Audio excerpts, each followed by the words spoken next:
بخارا میں ایک مجوسی یعنی آتش پرست رہتا تھا۔ ایک مرتبہ رمضان شریف میں وہ اپنے بیٹے کے ساتھ مسلمانوں کے بازار سے گزرا۔ اس کے بیٹے نے کوئی چیز اعلانیہ طور پر کھانی شروع کر دی۔ مجوسی نے جب یہ دیکھا تو اپنے بیٹے کو ایک تماچا رسید کر دیا اور خوب ڈانٹ کر کہا، تجھے رمضان المبارک کے مہینے میں مسلمانوں کے بازار میں کھاتے ہوئے شرم نہیں آتی؟ لڑکے نے جواب دیا، ابا جان، آپ بھی تو رمضان شریف میں کھاتے ہیں۔ والد نے کہا، میں مسلمانوں کے سامنے نہیں، اپنے گھر کے اندر چھپ کر کھاتا ہوں، اس ماہ مبارک کی بے حرمتی نہیں کرتا۔ کچھ عرصہ بعد اس شخص کا انتقال ہو گیا۔ کسی نے خواب میں اس کو جنت میں ٹہلتے ہوئے دیکھا تو حیرت سے پوچھا، تو مجوسی تھا، جنت میں کیسے آ گیا؟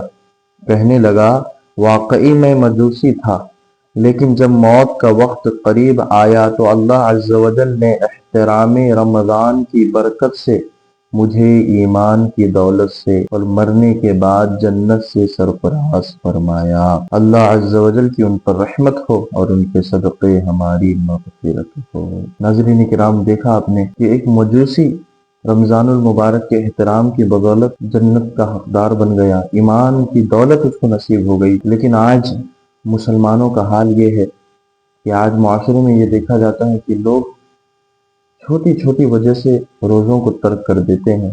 اللہ اکبر! رمضان کے روزے ہم پر فرض ہیں تو ہم پر رکھنا بھی ضروری ہے۔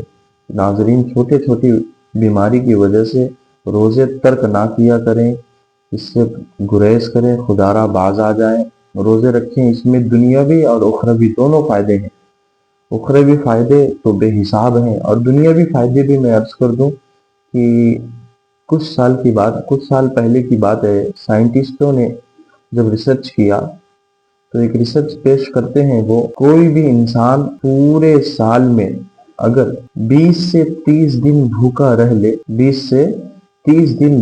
رہ لے تو اس کے بدن میں جتنے بھی ٹاکسنز ہیں وہ مر جاتے ہیں۔ کینسر تک کے ٹاکسنز اگر اس کے بدن میں پیدا ہو چکے ہیں تو وہ بھی ختم ہو جاتے ہیں، کیونکہ اللہ نے بدن کو ایسے بنایا ہے کہ اس کو ہر وقت کچھ نہ کچھ کھانا ہے۔